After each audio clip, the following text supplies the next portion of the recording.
Hello everyone and welcome back to Always Watching. Today we are discussing the HBO series Like Water for Chocolate. Briefly, Like Water for Chocolate follows Tita, a young woman whose love story is disrupted by her controlling mother. Adopted by Salma Hayek, the series is based on a famous novel by the same name. The phrase like water for chocolate comes from the Spanish como agua para chocolate. In some Latin American countries, hot chocolate is made not with milk, but with water. And chocolate will only melt to create hot chocolate if the water is at a boiling point. The term like water for chocolate is basically a metaphor that can be used to describe a state of passion or excitement. It can also be used to describe a state of anger.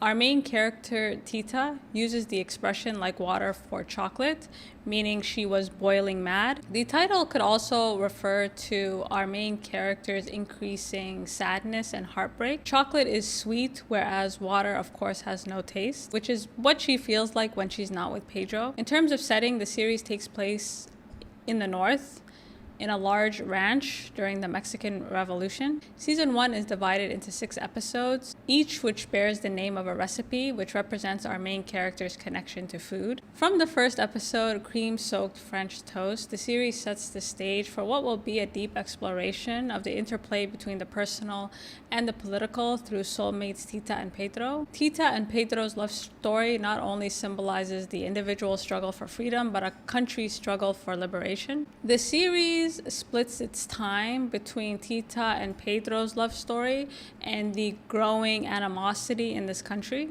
Wealthy landowners like Tita's mother and Pedro's father are really losing influence among the working class, particularly the young, who have no interest of becoming indentured servants like their parents. To make matters worse, this generational rift is mirrored in the ruling class by characters like Tita and Pedro, who have really no interest in continuing their family's legacy of exploitation and abuse. The series takes place at the start of the Mexican Revolution, which was a defining political and cultural moment in Mexican history. At this time, the unequal distribution of wealth led to a crisis, particularly in the farming communities. As the series goes on, we see that the number of workers not only vacating these ranches, but demanding resources is increasing. I think the disintegration of Tita and Pedro's families really does mirror the fall of this ruling class. What makes this series special is the connection between Tita and Pedro. Tita and Pedro are introduced to us as childhood sweethearts whose love story is disrupted by a controlling mother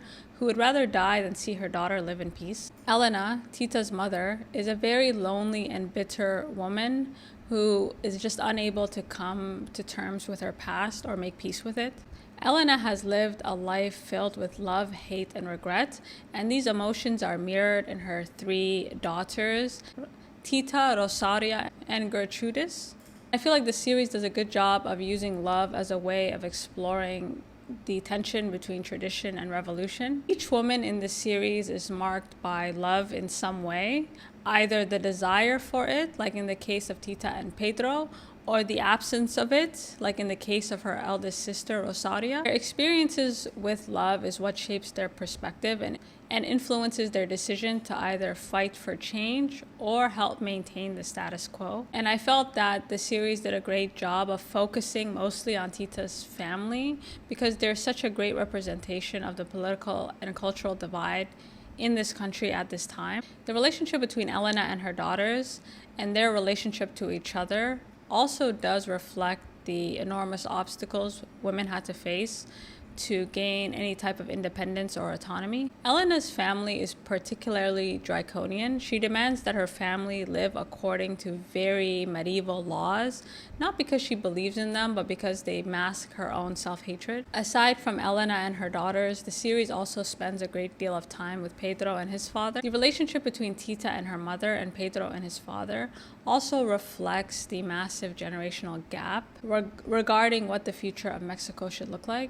It also represents how deeply entrenched this hierarchical system is and how hard it is to change it. Both Elena and Pedro's father go out of their way to maintain this barrier between themselves and the working class, and they do this largely through racist formalities or threats of violence. However, unlike Elena, Pedro's father at least respects and loves his son, even though he disagrees with his beliefs. And Pedro is a very interesting character in that he's actively involved in this revolution, and he represents a different kind of elite, which largely involves doctors, lawyers, engineers, who have more modern ideas of how Mexico should be run. And luckily for Pedro, his father does try to protect him.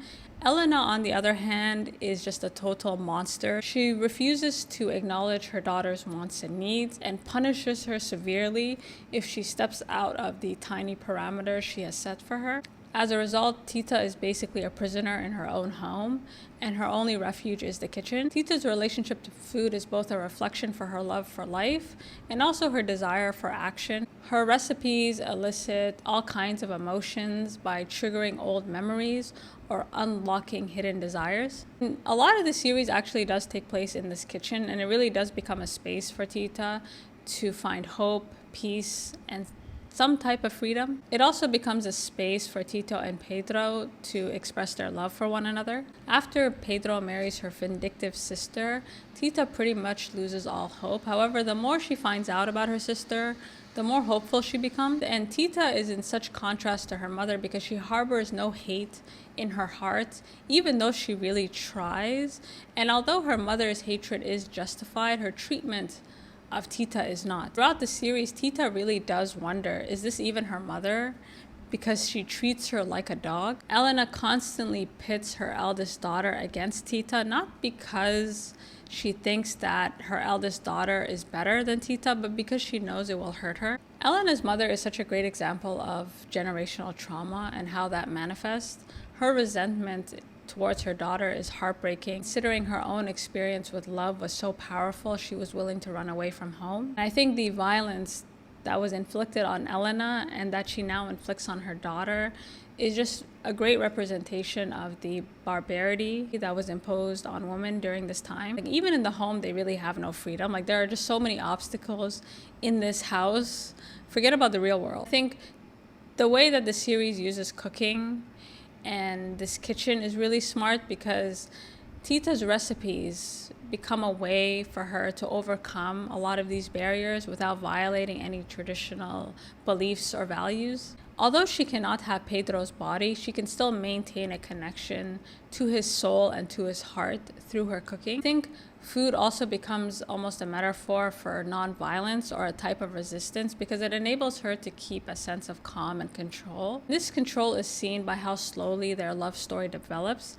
At first, they are just giving each other pecks on the lips, and by the end, they are full-blown making out.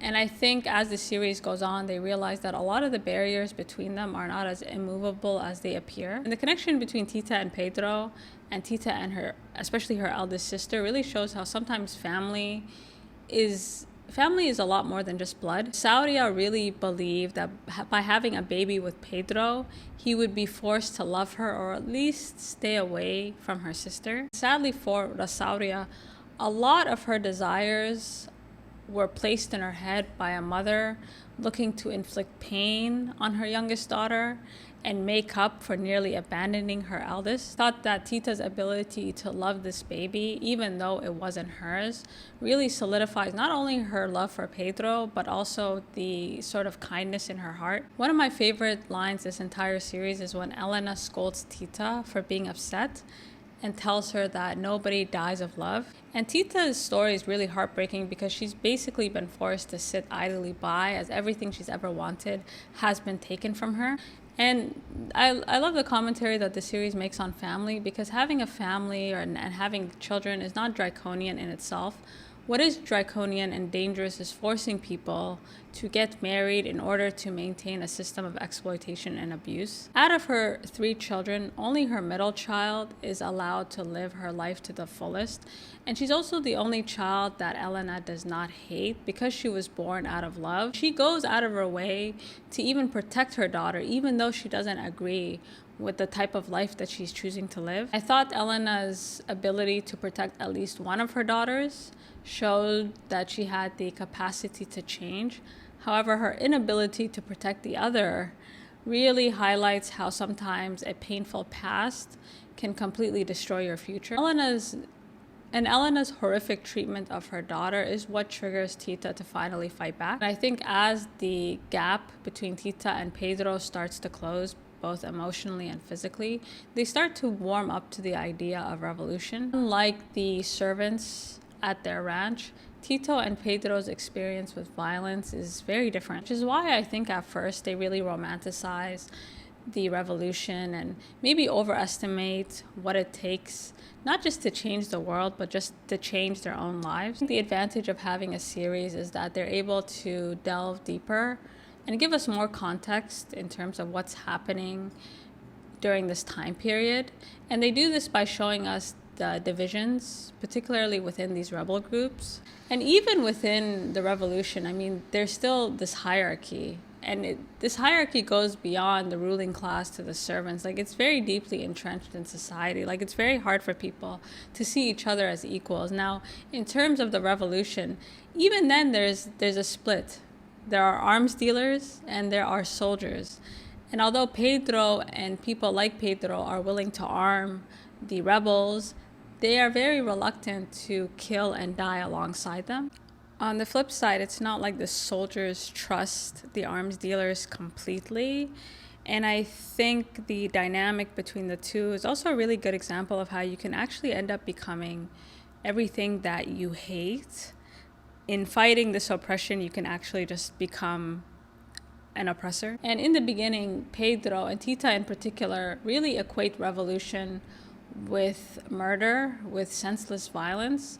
Now, there's a difference between inflicting senseless violence on people, like that of Elena and Pedro's father, and defending yourself against senseless violence. And I think this distinction slowly materializes for both characters, especially towards the end of the series, as their families are destroyed. And I think watching Tita and Pedro slowly come to the realization of just how far their loved ones are willing to go to maintain their power really shows how sometimes your optimism for change can really blind you to the dire situation in front of you. Although the series takes place in the distant past, a lot of the themes and conversations are very much relevant today. The ruling class is not so much concerned with armed rebels. What they are concerned about is the infiltration of new ideas that could depose them. As the series goes on, the hatred the working class have for these ranch owners only increases. And they really start to warm up to the idea of burning the place to the ground. And I love the nuance with characters like Elena and Pedro's father, because you realize that their superiority goes beyond money. They know on a deep level that their generational wealth was built on theft and slavery, and if given the chance, they would be rightfully overthrown and killed. I think the level of violence Elena is willing to inflict on Tita really does represent this, and does represent the fear that this ruling class had about this change that was about to come. Towards the end of the series, as Tita is slowly breaking away from her mother, Elena screams at her that she will not allow sorrow and sadness to take over her home. Throughout the series, she constantly refers to Tita by her full name in order to emphasize that she really does blame her for all her misfortunes. Rather than let her go, she imprisons her by her side to be a punching bag for all her woes. And the more frustrated that Tita gets, the more heartbreak that she experiences, the less control Elena seems to have over her. And Elena's insistence on maintaining her daughter and this ranch is particularly pathetic, because she is willing to die on this property even though she has nothing to show for it, because it becomes kind of a symbol of her superiority over others. Throughout the series, we literally watch as her home is pillaged and her family leave her. Elena and others like her have used parts of their culture and tradition to maintain this appearance of wisdom and logic. Ultimately, her unwillingness to negotiate, even to her own demise, really does expose her for what she is, an emperor with no clothes on. And the series ends on a perfect note. It has been renewed for season 2, so I hope they keep it short and sweet. But this is really a gem, and I encourage all of you to go look for it. You guys let me know what you think, and until next time.